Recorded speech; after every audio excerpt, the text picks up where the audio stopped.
So the message could be relayed to the French authorities wherever they are in France that Nigeria is indeed a sovereign country, and as such, any form or attempt to compromise our territorial integrity will be resisted wholeheartedly.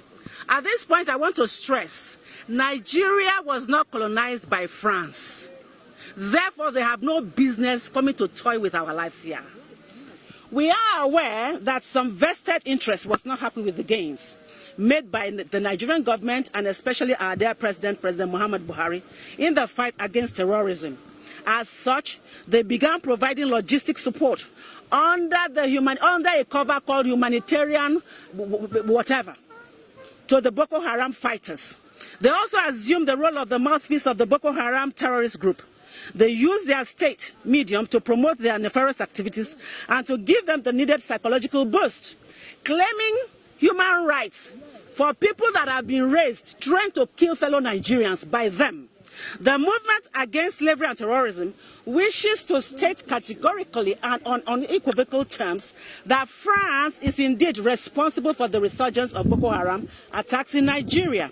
The movement against slavery and terrorism wishes to inform the President of France, Emmanuel Macron, that the world is indeed watching closely, and we, especially Nigerians, are also watching very closely.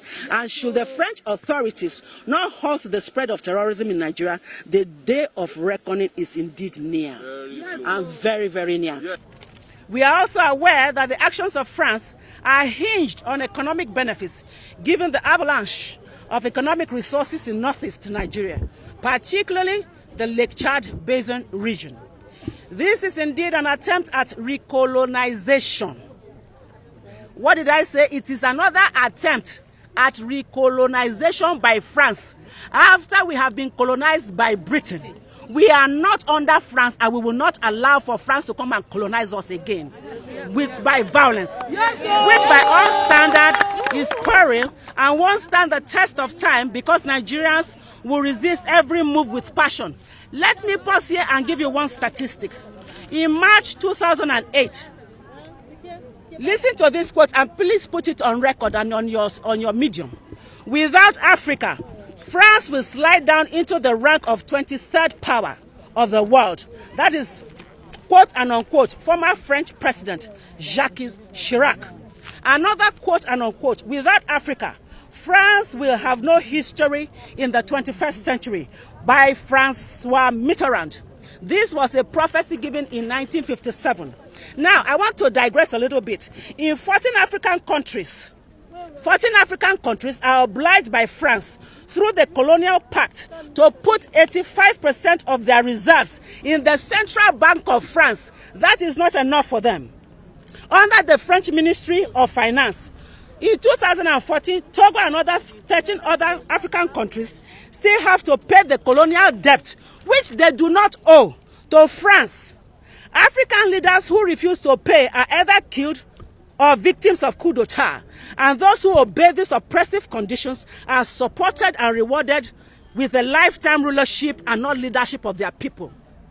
This strangulating colonial system offers France, please put it on record, a cash of about 500 billion US dollars. I mean 500 billion US dollars year in, year out, which they now in turn use to purchase weapons of destruction for fellow Africans and especially Nigerians, for us to begin to kill one another. This is unacceptable to us. It is no longer tolerable. We will not accept it. Yes. And in the case for Nigerians to kill Nigerians, we say no to this. We say no. You cannot continue to use money from Africa to buy weapons, arms and ammunition for Nigerians and other African countries to kill themselves. We say no. I said we say no. No. We say no. We say no. The movement against slavery is also calling on United Nations to investigate the role of France in the spread of terrorism in Nigeria and the whole of Africa. France must also stop the sale of arms and ammunition to the Boko Haram terrorist groups in the interest of peace and tranquility. That is what we need for us to progress and succeed. This is on the heels that the bulk of the French NGOs operating in Northeast Nigeria are carrying out espionage activities and passing the same to the leadership of the Boko Haram terrorist groups on the instruction of French authorities because of their business interests. in the business of selling arms and ammunition to Nigerians to kill Nigerians. The movement against slavery and terrorism is indeed saying enough is enough. Enough is enough. Enough is enough. And France must stop the distasteful support it has been extending to the Boko Haram terrorist group in Nigeria, which is aimed at making Nigeria erupt in flames. And Nigeria will not erupt in flames. Instead, France will erupt in flames.